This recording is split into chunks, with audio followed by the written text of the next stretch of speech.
Slow down, Ava, her nanny said, smiling as the little girl hurried across the terminal. I'm not running, Ava replied. I'm airport walking. The sketchbook in her hands looked almost too big for her. It was covered with stickers of airplanes and clouds. She hugged it carefully. What are you drawing this time? The nanny asked. A plane with a bedroom in it? A bedroom? And a movie room. And a puppy. The nanny laughed softly. That sounds expensive. My mom says dreaming is free. People moved around them carrying coffee, suitcases, and phones pressed to their ears. An announcement echoed through the terminal. Flight 728 to New York is now preparing for a priority boarding. Ava looked up. Immediately. That's us. I know, the nanny said. Ava lowered her voice. Do you think Mom will make it before takeoff? She said she'd meet you in New York. The smile on the little girl's face faded for a second. I wanted her to see my drawing. It can show her when we land. Ava nodded and held the sketchbook tighter as they walked toward gate 17. A few people looked at the child carrying a first-class boarding pass in one hand and a giant sketchbook in the other. She didn't notice. Children rarely notice those things. They don't see the double takes or the quiet assumptions. They simply walk where they are told they belong. Can I sit by the window? Ava asked. You already chose the window seat. Ava grinned. Best day ever. The nanny smiled at her. Neither of them knew that in just a few minutes, someone would look at that little girl and decide she did not belong there at all. Ava skipped toward the seating area near gate 17, still smiling about her window seat, when another announcement interrupted the terminal. Attention passengers. Due to severe weather conditions, Flight 728 will be delayed. A long groan moved through the crowd. A man slammed his newspaper shut. Another delay? You've got to be kidding. A woman checked her watch and muttered, I'm going to miss my connection. The nanny guided Ava to an empty chair. Looks like we'll be here a little longer. It's okay, Ava said. I can finish my drawing. Cross the gate. Two flight attendants were answering questions that had already been asked 20 times. We don't have an updated departure time yet. Sir. Then find one. A passenger snapped. Another attendant rubbed her forehead and whispered, This day just keeps getting worse. Coffee cups sat abandoned on tables. Children were crying. Phones kept ringing. The entire terminal seemed tired. Some passengers paced beside the windows, staring at the dark clouds outside, while others argued quietly with customer service. Each delay adding another layer of frustration to an airport that had almost no patience left near the boarding desk. Lead flight attendant Jessica Whitmore straightened her uniform and looked over the restless crowd. Keep people calm, she told her crew. No mistakes today. One attendant sighed. Nobody's calm anymore. Jessica folded her arms. She believed airports only worked when people stayed in their places and followed instructions. But delays made people impatient. And impatient people became unpredictable. Another boarding announcement echoed overhead. Ava looked up from her sketchbook. Do you think we'll still get there tonight? I think so, her nanny said. Gently. Neither of them noticed Jessica's eyes moving across the waiting passengers. Then her gaze stopped. It settled on the little girl holding a first-class ticket. Jessica's eyes remained fixed on the little girl holding the first-class ticket. Who's that? One of the attendants asked. Jessica didn't answer immediately. She had worked airports for 12 years. She believed she could read people within seconds. Who was confused? Who was lying? Who belonged where? It was a talent she trusted too much. Another passenger approached the desk. Any update on boarding? We'll announce it when we know. Jessica replied without looking away from Ava. The passenger walked off.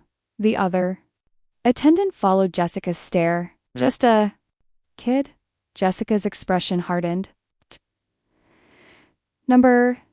Child walks into first class alone. She's not alone. There's a woman with her. A nanny, maybe. Doesn't matter? The attendant frowned. You don't know that. Jessica straightened a stack of boarding passes. People were tired, frustrated, and trying to cut lines all day. She had already turned away 3 passengers who entered the wrong boarding lane. Order mattered. Appearances mattered. And from where she stood, something about the scene didn't fit. A little black girl sat calmly near the priority lane. Sketchbook on her lap, completely at ease. Too at ease. Jessica folded her arms. Watch, she said quietly. When boarding starts, they'll end up in economy. The attendant gave her a strange look. You sound pretty sure. I am. Cross the gate. Ava showed her drawing to her nanny. Ick. I added the puppy. It's perfect. The child smiled. Jessica watched that smile and felt the same assumption settle deeper. Inside her, she never asked herself why. She never wondered if she might be wrong. In her mind, she had already decided where that little girl belonged. Then the boarding screen changed. Priority boarding. Open. Ava stood up, took her boarding pass, and walked toward the lane. Jessica stepped forward just as Ava reached the entrance to the priority lane. The little girl adjusted the straps of her colorful backpack and looked up at the boarding sign. Is this us? She asked. Her nanny smiled. Yes, sweetheart. Ava's face lit up. Around them, passengers scanned tickets, lifted suitcases, and continued ordinary conversations. Nobody noticed the tension forming a few feet away. Jessica noticed everything the backpack covered with. Airplane stickers, the oversized sketchbook, the tiny hand holding a first-class boarding pass, and somehow none of it matched the story she had already written in her head. She moved directly into the child's path. Excuse me, she said. Ava stopped. Immediately. Jessica forced a polite smile. Where are you going? The little girl looked confused. On the airplane. A man nearby chuckled softly. Before returning to his phone, Jessica did not smile. Are you traveling with your parents? My mommy is meeting me in New York. And this is my nanny, Ava added proudly. The nanny stepped closer. Is there a problem? Jessica ignored the question. Her eyes stayed on the boarding pass. Ava held it carefully with both hands, as though it were something important, because to her, it meant window seats in movies and seeing her mother again. To Jessica, it meant something entirely different, a possibility that someone was standing where they should not be. The terminal remained noisy behind them. An announcement echoed. Overhead, a baby cried.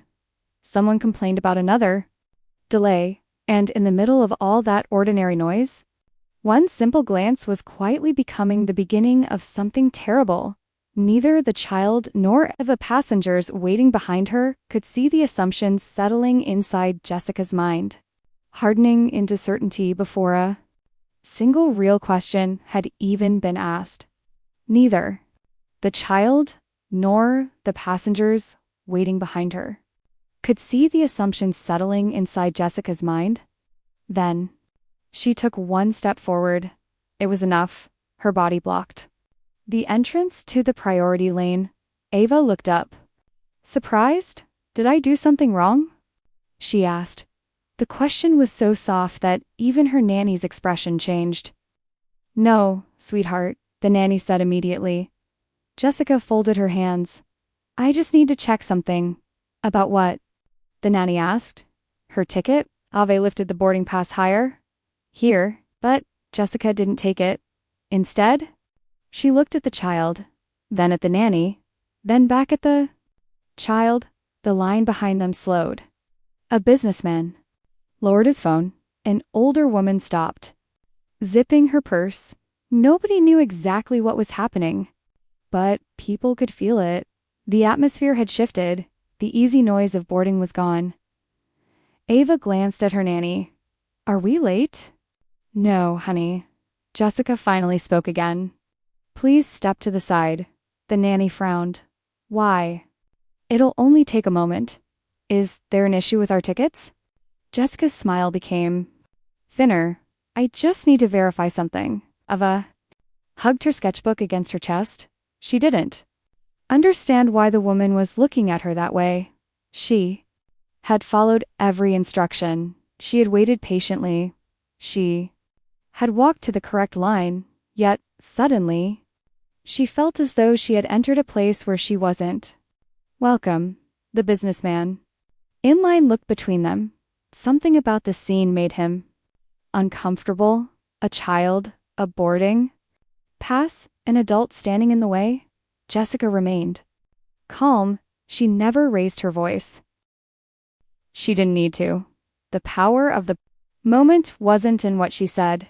It was in the fact that she had decided this little girl needed to prove she belonged before taking another step forward, and everyone around them had begun to notice. And everyone around them had begun to notice. Jessica finally extended her hand. May I see your ticket, sweetheart? Ava looked up at her and smiled politely. Sure, but Jessica didn't take it yet. She studied the child first, the backpack, the sketchbook, the little sneakers with glitter on them.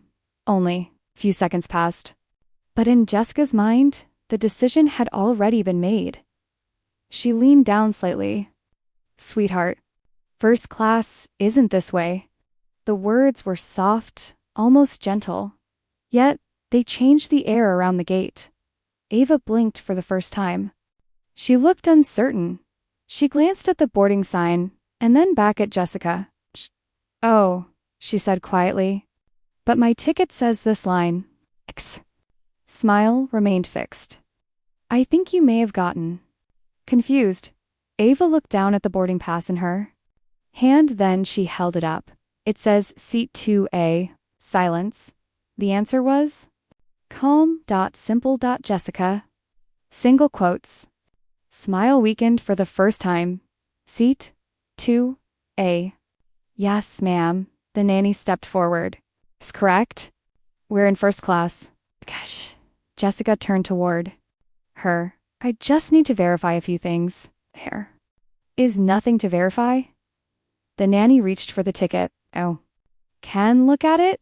But Jessica barely glanced at her. She was still staring at the child. The businessman in line lowered his phone completely. Now another passenger stopped pulling her suitcase. Something about this interaction no longer felt routine. Ava looked between the adults. Did I do something wrong? No, honey, the nanny said softly. Jessica finally reached out, without another word. She took the boarding pass from the little girl's hand. A few heads turned. The terminal noise seemed to fade, and at gate 17, a simple piece of paper had suddenly become something much heavier. It had become a test of whether a child belonged. It had become a test of whether a child belonged. Jessica stared at the boarding pass again. Seat 2A. The name matched the little girl standing in front of her. Yet something inside her refused to accept it. The nanny exhaled slowly. Can we board now? Jessica shook her head. This ticket doesn't belong to her. The words landed like a dropped glass. Ava's eyes widened. But it's mine. Ma'am, the nanny said. You're making a mistake. A few passengers stopped moving completely. Nobody interrupted. Nobody stepped forward. Ava reached out with her small hand. Can I have my ticket back? She sounded more confused than afraid. Jessica pulled the pass closer to herself. Ava took another step and reached again. Then, everything happened at once. Jessica grabbed the child's arm. Wait right there. It pull was harder than she intended. Ava lost her balance. Her foot slipped against the polished floor. Her arm struck the metal barrier beside the gate crack. The sound cut through the terminal. For one impossible second, nobody moved. Then came the scream. My arm. Mommy. Ava collapsed to the floor, Clutching her arm against her chest, the cry echoed across Gate 17. A businessman fumbled for his phone and began recording. A woman covered her mouth. Someone whispered, "Oh no." Jessica stared at the child on the ground. The boarding pass hung from her fingers. Her face had turned white. She took one slow step backward. Oh my God, the confidence that had carried her only moments earlier disappeared. Around her, people were no longer watching an argument about a ticket. They were watching the moment everything changed. And somewhere beyond the windows, thunder rolled softly, while the first airport sirens began calling people toward a tragedy nobody could undo.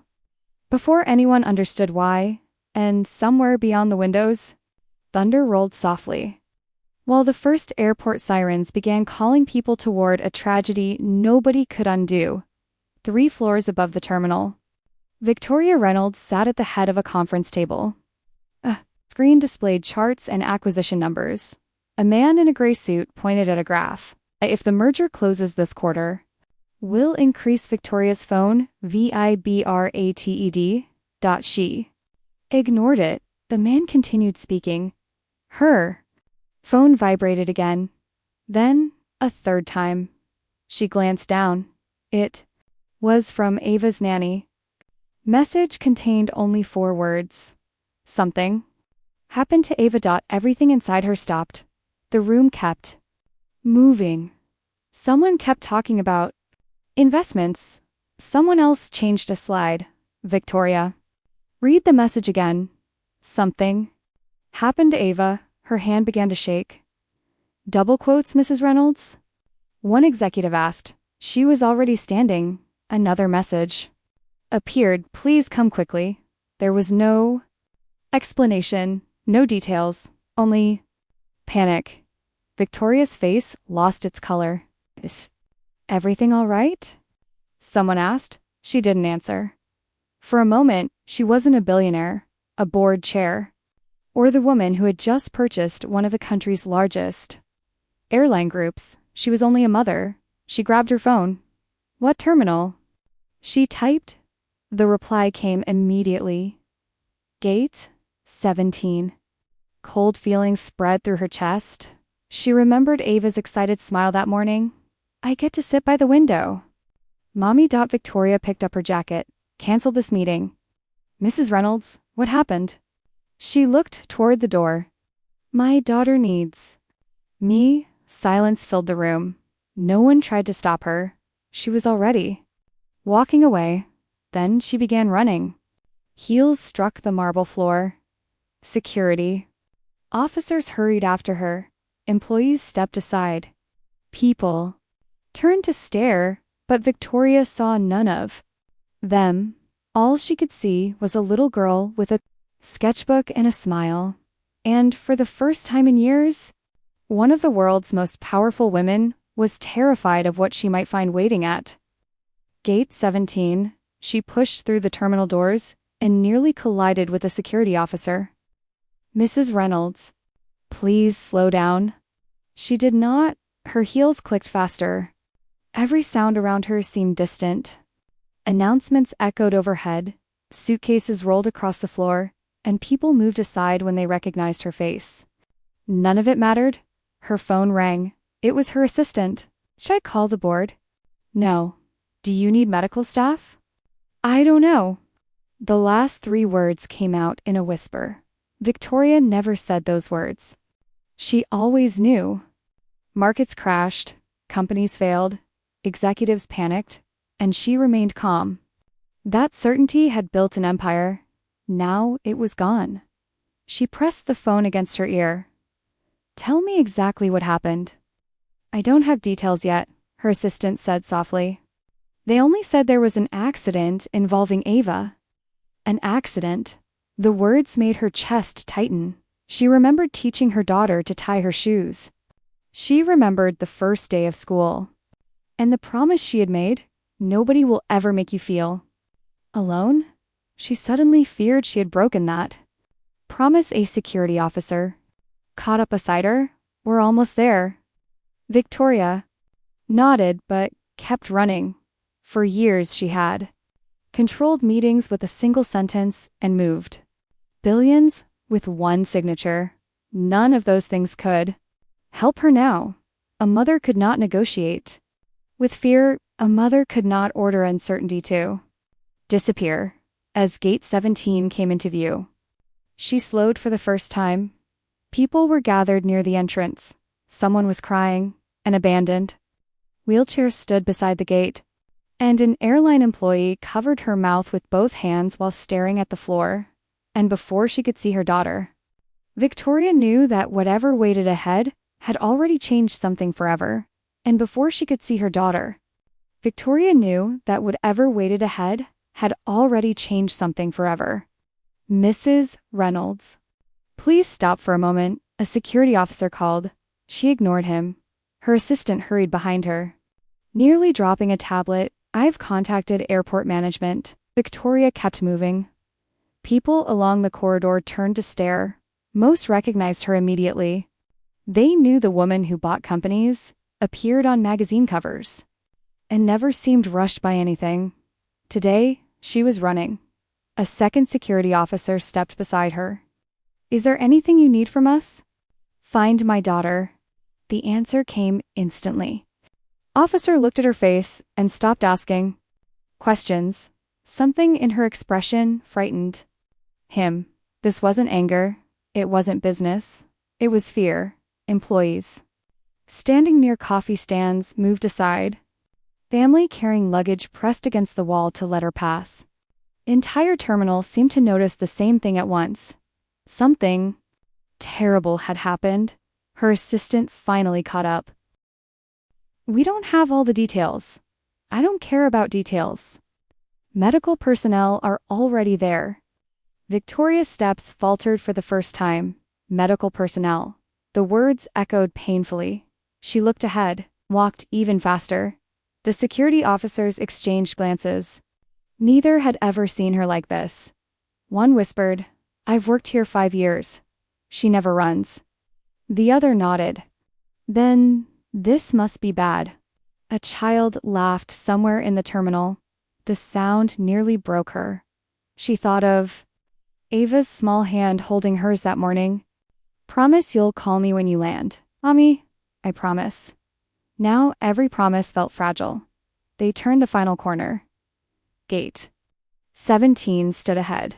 More people had gathered. A paramedic knelt on the floor. Someone was crying softly.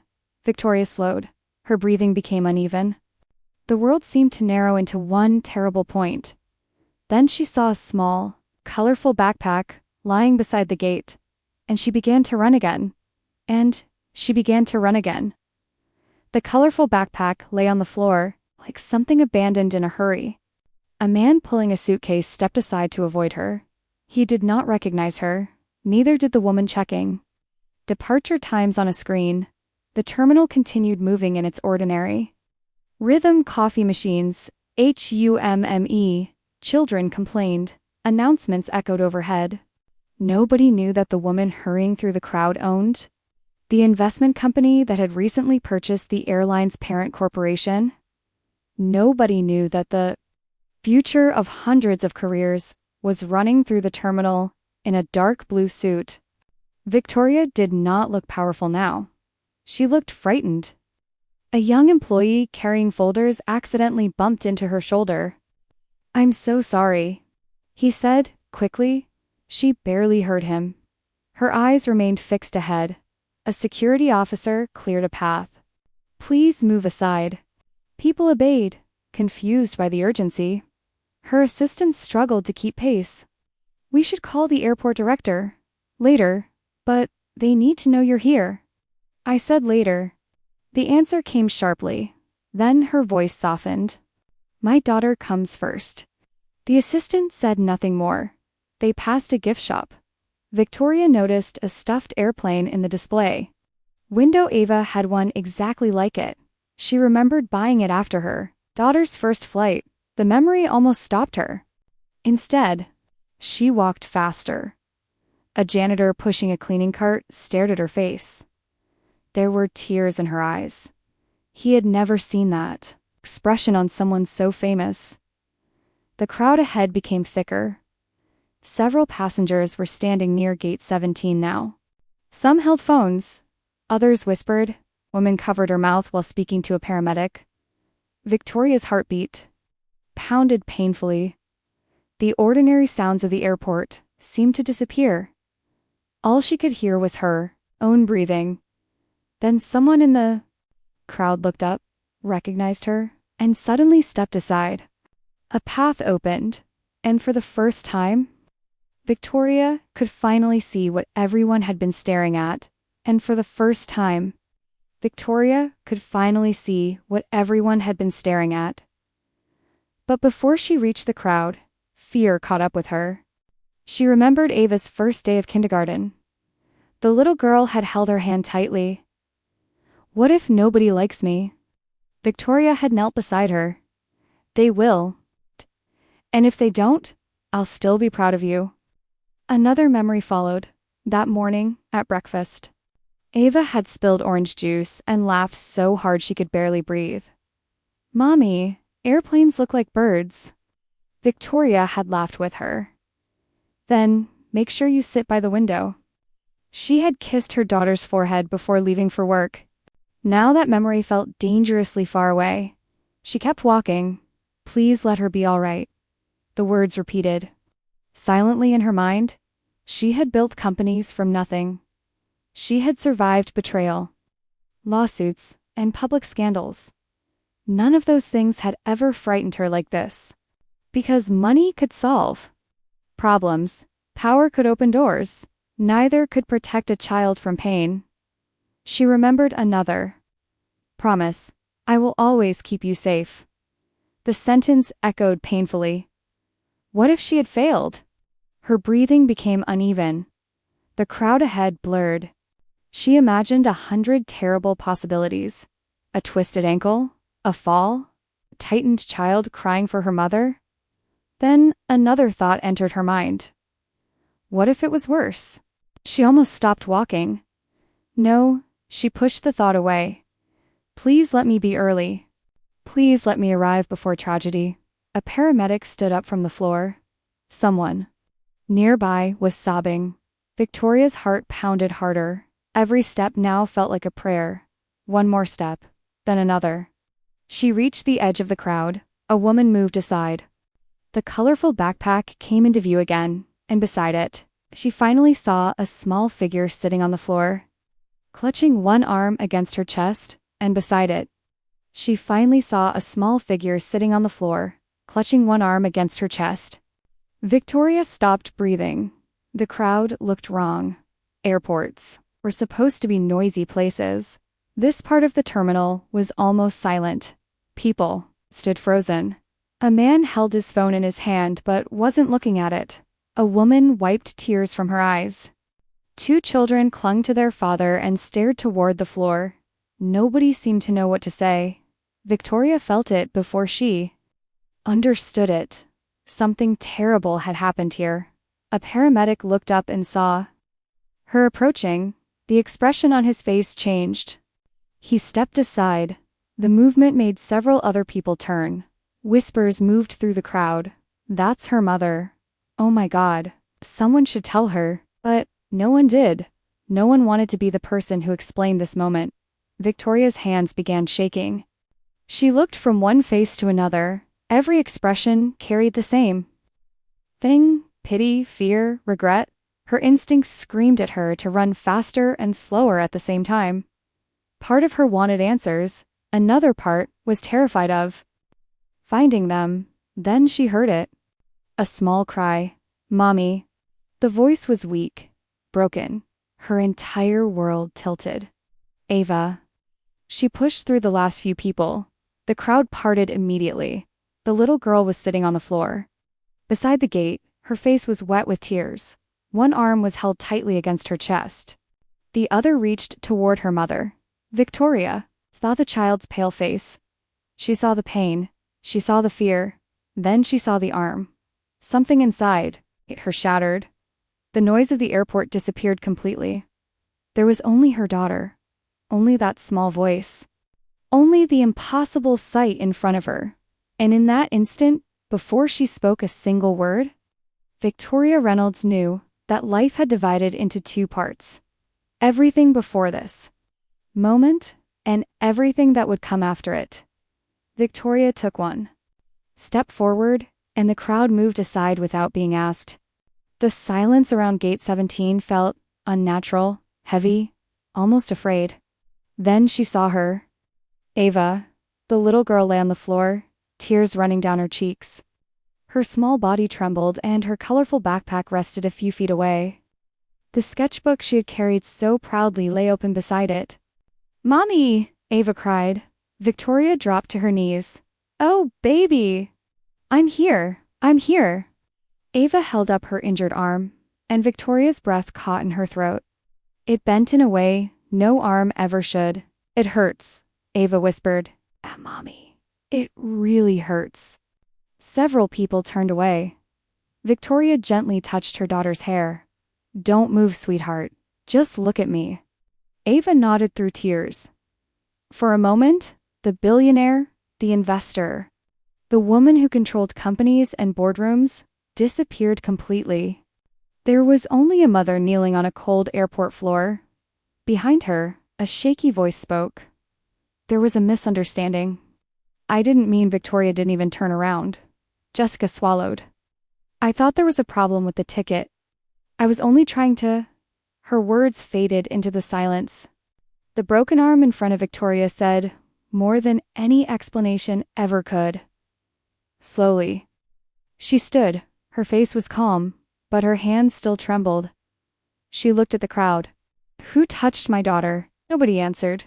The airport announcements continued somewhere above them, sounding strangely far away. "Who touched my daughter?" she asked again. Passengers looked at one another. A woman lowered her eyes. Man shifted uneasily. The silence stretched. Then a businessman slowly raised his hand and pointed. Another passenger did the same, then another. Every finger pointed toward one person. Jessica Whitmore. She suddenly felt dozens of eyes on her. The boarding pass remained in her hand. Only minutes earlier, she had been in control. Now she stood completely alone. Victoria turned and looked directly at her.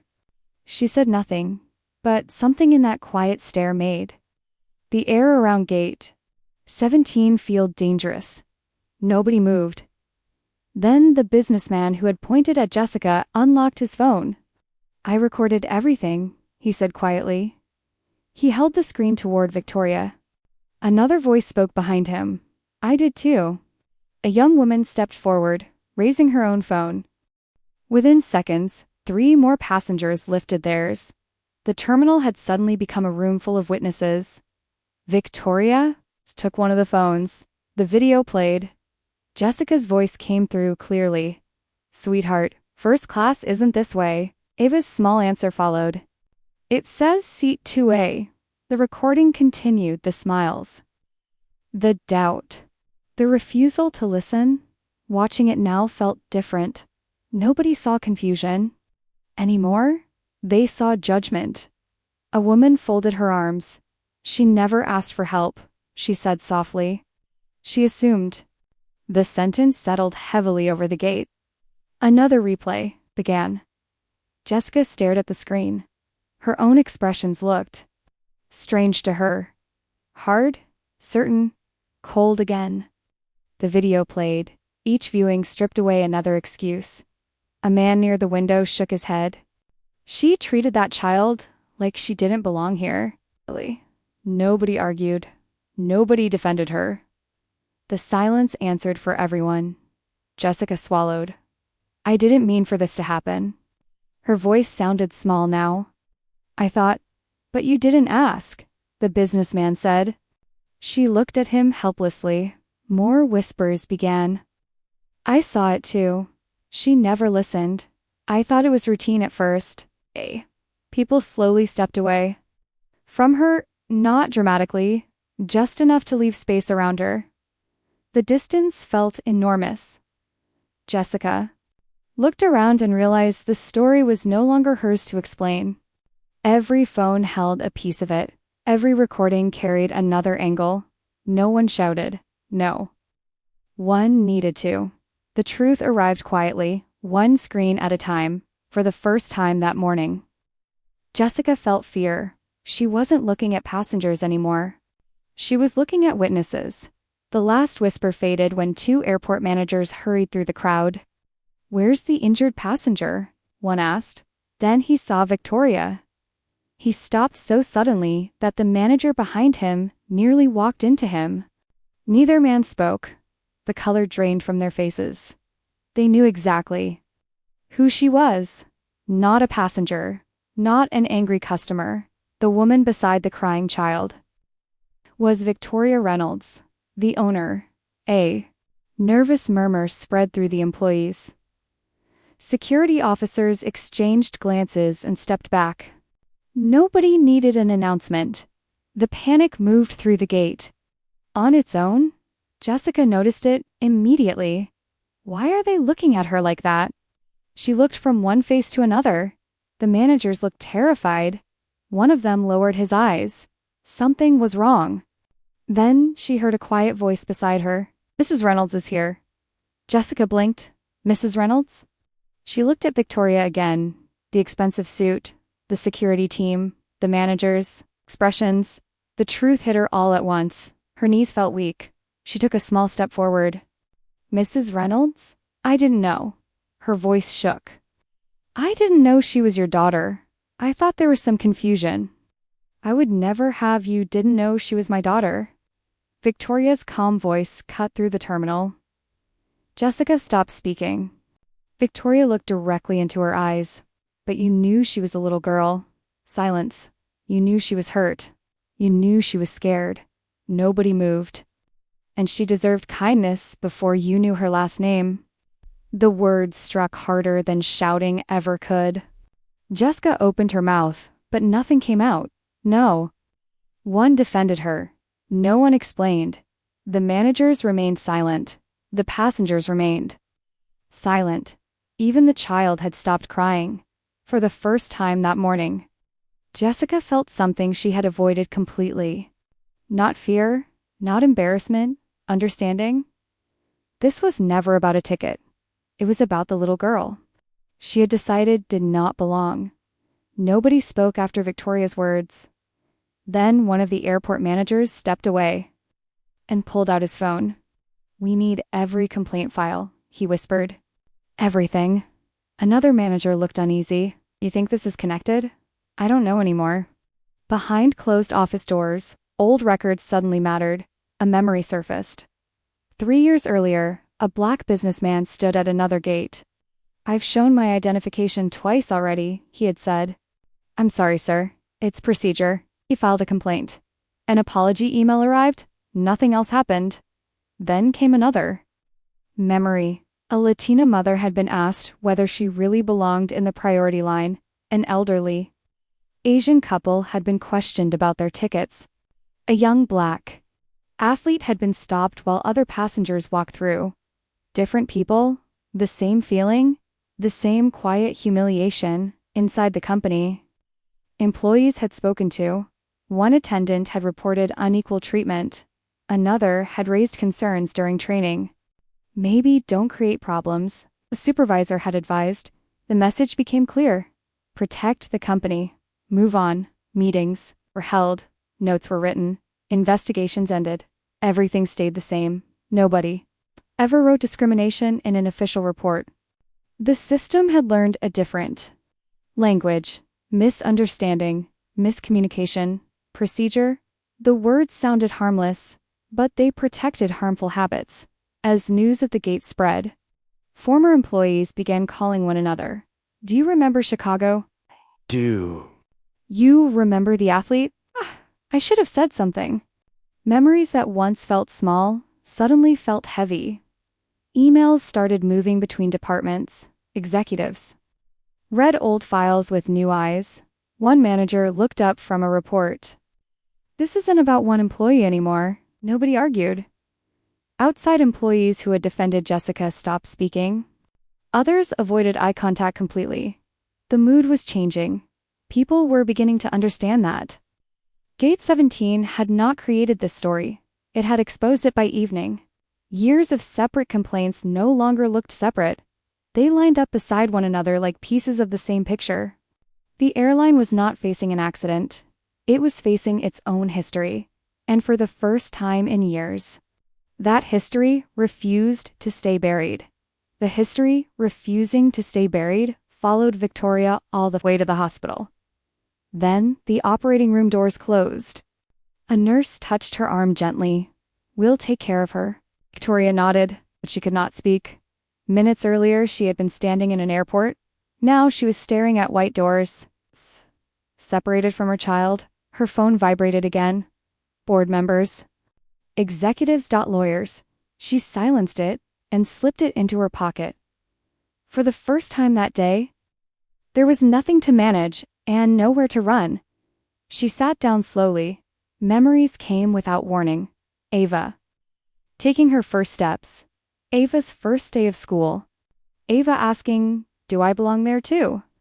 And Victoria always answering, "Anywhere you want." She had spent years teaching her daughter confidence. Years teaching her never to shrink herself for anyone. A painful thought entered her mind. I promised nobody would make her feel small. She closed her eyes. Had she failed? Around her, nurses carried charts and doctors spoke quietly. The hospital kept moving. Time did not. Every minute felt endless. She imagined Ava lying alone, frightened and confused. Would she be afraid of airplanes? Now, would she remember the pain? Would she remember being treated like she did not belong? The operating room doors finally opened. Victoria stood immediately. The doctor removed his mask. The surgery went well. She released a breath she did not realize she had been holding. The arm can heal. Relief washed over her.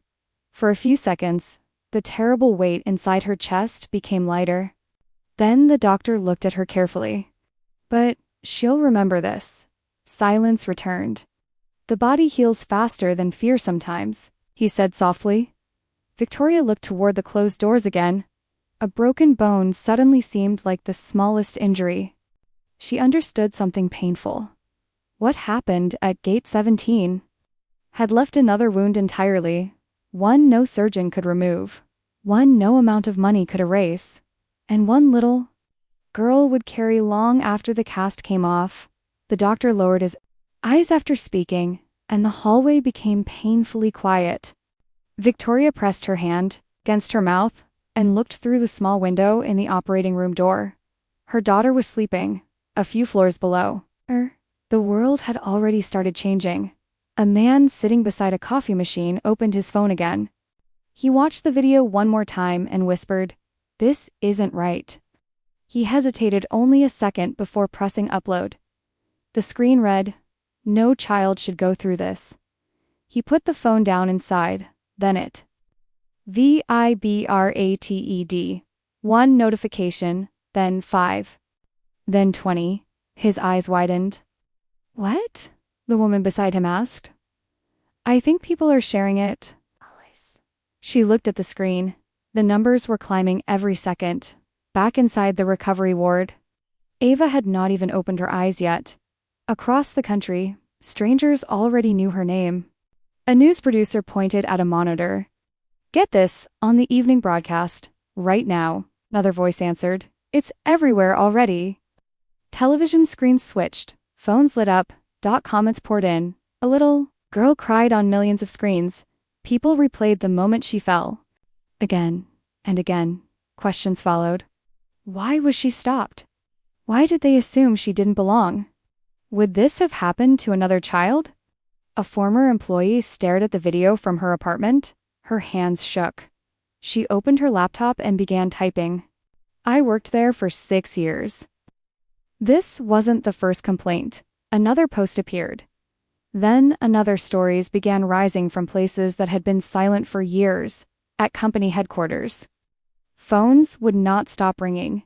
An executive looked at the falling stock price and whispered, "This is becoming bigger than the incident." Nobody answered, because everyone already knew. Near midnight, an email appeared on every senior executive's screen. Emergency board meeting. Attendance required. Immediate. In her empty apartment. Jessica's phone vibrated with the same news alert. For the first time all day. She felt completely alone. The alert on Jessica's phone was still glowing when the boardroom doors closed upstairs. Executives entered without greeting one another. A television screen showed headlines from around the world. "How bad is it?" one director asked. The chief legal officer answered quietly. "Worse than we expected." A stack of printed reports landed on the table. Potential lawsuits. Investor concerns. International coverage. Nobody touched the papers. The video began playing again. Ava's scream filled the room. One woman removed her glasses. Another executive stared at the table instead of the screen. When the recording ended, nobody spoke. Then, a senior manager opened an old file. "Complaint from 3 years ago," he said. "Passenger claimed racial profiling." Another file appeared. "Employee report dismissed." Then, another repeated questioning of minority travelers. The pages spread across the table like evidence. A director swallowed hard. Why wasn't this fixed? No one answered, because several people in the room remembered signing those reports. A man near the window whispered, "This didn't start today." The words settled. Heavily, the chief executive finally spoke. "We are not managing one employee's mistake any more." Silence. He looked around the table. "We're looking at ourselves." Nobody disagreed. For years. Complaints had been filed, discussed, and quietly forgotten. Now, every ignored warning had returned at once. A public relations advisor closed her notebook. "Statements won't save us," she said. The room remained still. Outside, the city lights glowed through the glass dot inside. Every person understood the same terrible truth. The company had spent years protecting its reputation. Tonight, it was being forced to meet its reflection. Somewhere in a hospital room, a little girl slept with her arm in a cast, unaware that the people who once ignored warnings were finally afraid of the damage their silence had created for them all. The board meeting ended after midnight, but Jessica never knew what had been decided. She sat in darkness with her phone in her lap. The television was off. The apartment felt smaller than it ever had. After a long silence, she opened the video again. She watched herself step in front of Ava. "Sweetheart, first class isn't this way." She closed her eyes. Then she pressed play again. The little girl said, "It says seat 2A." Jessica paused the screen. The child's voice sounded calm, almost trusting. "Why didn't I listen?" She whispered. No answer came. She kept watching. The nanny tried to explain. Passengers looked uncomfortable. Then came the fall. Jessica flinched even though she knew it was coming. She stopped the video. Before the scream, a thought entered her mind and refused to leave. She had never asked the child's name. Not once. She had asked about tickets, seats, and parents. Never her name. The realization made her stomach turn. She imagined being 8 years old and standing alone in that line. She imagined someone looking at her and deciding she did not belong. Tears gathered in her eyes. For the first time, she remembered other passengers she had questioned too quickly. Other faces, other assumptions, procedure. She had called it. Now the word sounded empty. She looked at the frozen image on her screen. The woman staring back looked frightened and defensive. It was her.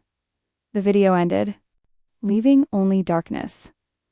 Jessica did not move.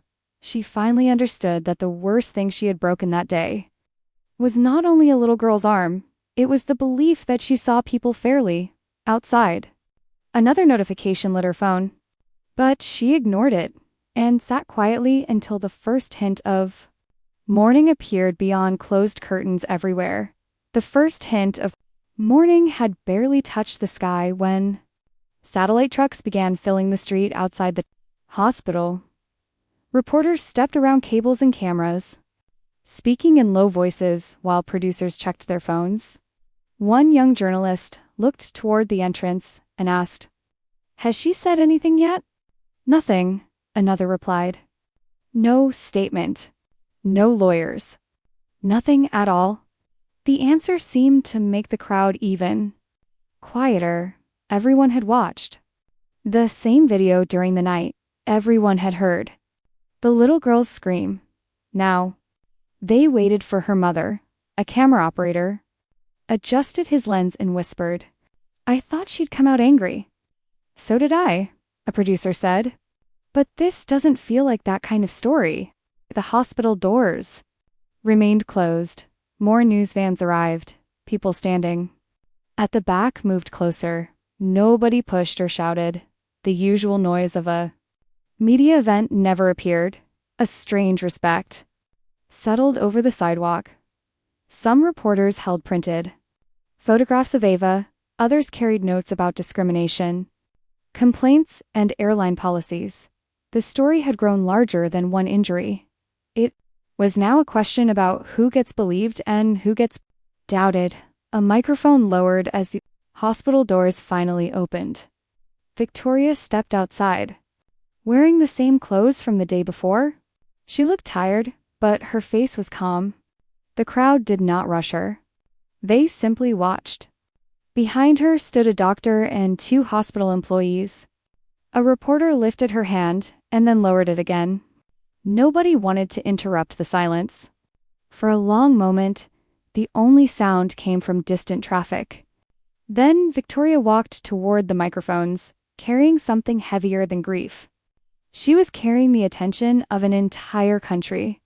And every camera understood that the next few words might change more than an airline. Victoria stopped behind the podium and placed both hands on its edges. The cameras clicked. Microphones moved closer. A producer whispered, "Here we go." Nobody spoke. Victoria looked across the crowd slowly, meeting faces one by one. The silence stretched. Reporter lowered his notebook. Another shifted uneasily in her seat. Everyone had expected anger. Everyone had prepared for accusations and legal threats. Instead, they found themselves waiting inside a silence that felt heavier than shouting. A television producer touched his earpiece. "Why isn't she saying anything?" He whispered. No one answered. Victoria finally took a breath. Her eyes looked tired. She seemed less like a billionaire and more like a mother who had not slept. The room grew even quieter. A reporter raised her hand. "Mrs. Reynolds, who do you hold responsible for your daughter's injury?" Victoria did not answer immediately. Another voice called out, "Will you file a lawsuit?" Still nothing?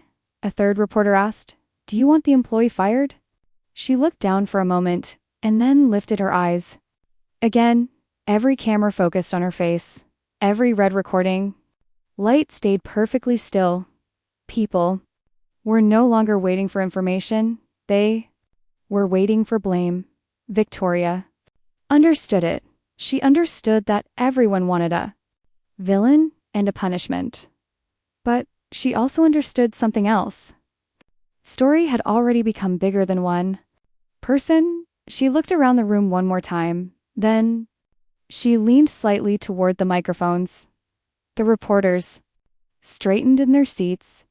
Pens stopped moving. Even the cameras seemed to hold their breath. The silence had done something unexpected. It had forced everyone to sit with the image of a crying child before hearing a single opinion about it.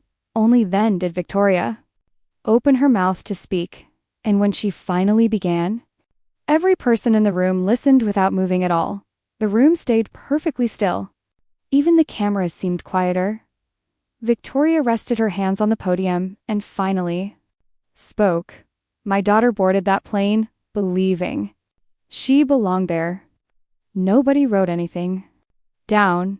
She packed her sketchbook She argued with me about bringing too many crayons. She was excited about sitting by the window. Ow. A reporter slowly lowered his microphone. She did what children do. She trusted the adults around her. Victoria swallowed and looked toward the hospital entrance behind her. She never asked for special treatment. She never demanded attention. She simply walked toward her seat. The silence deepened, and an adult decided that she could not possibly belong. There, several reporters exchanged uneasy looks. I have spent my life teaching my daughter that her dreams do not need permission from anyone. Her voice remained calm. I taught her that she belongs in every classroom, every boardroom, every airport, and every first-class seat she earns. A camera shutter clicked. Yesterday, someone taught her a different lesson. She paused. They taught her that some people will look at her skin before they look at her ticket. No one interrupted. Taught her that suspicion can arrive before kindness. A woman in the front row wiped her eyes. Victoria took a slow breath. My daughter is recovering upstairs. Her arm will heal. She looked across the crowd. But every child deserves to walk through this world without first proving that they belong.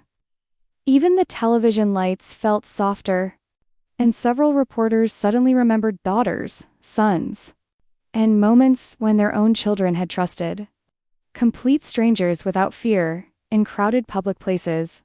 For several seconds, nobody moved. Then a reporter quietly set his pen down, and the entire room seemed to understand that this story had never been about a boarding pass. The words remained in the air. An adult taught her. Otherwise, Victoria stepped back from the microphone and said nothing else. No one expected the silence. A reporter looked down at his notebook, but did not write.